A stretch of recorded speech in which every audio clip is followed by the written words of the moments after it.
Hello बच्चों, चलिए प्रश्न पढ़ते हैं। प्रश्न दिया है, ऑर्किड के फूलों के आकार में अंतर कीट परागण के लिए होता है। ऑर्किड के फूलों में अपनी जाति के मादा को खोजते हुए जब कीट पहुंचता है तो ऑर्किड में परागण की क्रिया हो जाती है। परागण की इस विधि को कहते हैं, विकल्प ए है मिमिक्री, विकल्प बी है कृत्रिम परागण, विकल्प सी है कृत्रिम सहवास तथा विकल्प डी है कृत्रिम अनिषेक फलन। तो इस प्रश्न में हमसे परागण की विधि जो यहाँ पर हो रही है उस विषय में पूछा गया है, अर्थात परागण के विषय में हमसे यहाँ पर पूछा गया है। तो इस प्रश्न की जो मुख्य अवधारणा जो इस प्रश्न की है वह परागण के विषय में है। परागण, तो चलिए हम सबसे पहले परागण को समझते हैं। तो पौधे में जो पराग कण होते हैं वे एक प्रकार से पौधे का पुरुष जननांग भाग होते हैं तथा इन परागकणों का जो वर्तिकाग्र होता है, वर्तिकाग्र पर पहुंचने की जो प्रक्रिया होती है,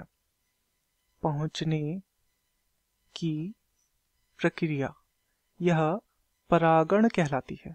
वर्तिकाग्र पर पहुंचने की प्रक्रिया जो होती है यह क्या कहलाती है? यह परागण कहलाती है। परागण,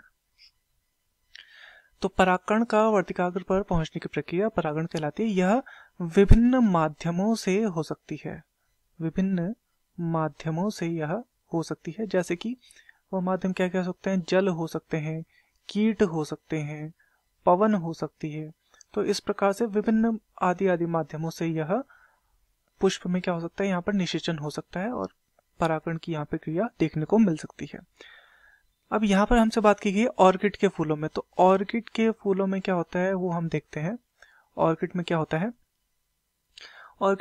है कि कुछ जो चीजें होती हैं जब अपने वातावरण के अनुसार या वातावरण से अत्यधिक मिलता जुलता वह व्यवहार करती हैं। अपने वातावरण से यदि वो क्या करती हैं? मिलता जुलता व्यवहार करती हैं। अत्यधिक मिलता जुलता व्यवहार जब यह होता है तो उसे कहा जाता है मिमिक्री, अर्थात उसकी तरह व्यवहार करना, तो इसे मिमिक्री कहा जाता है। अब ऑर्किड में क्या होता है? ऑर्किड में भी कुछ इसी प्रकार का होता है।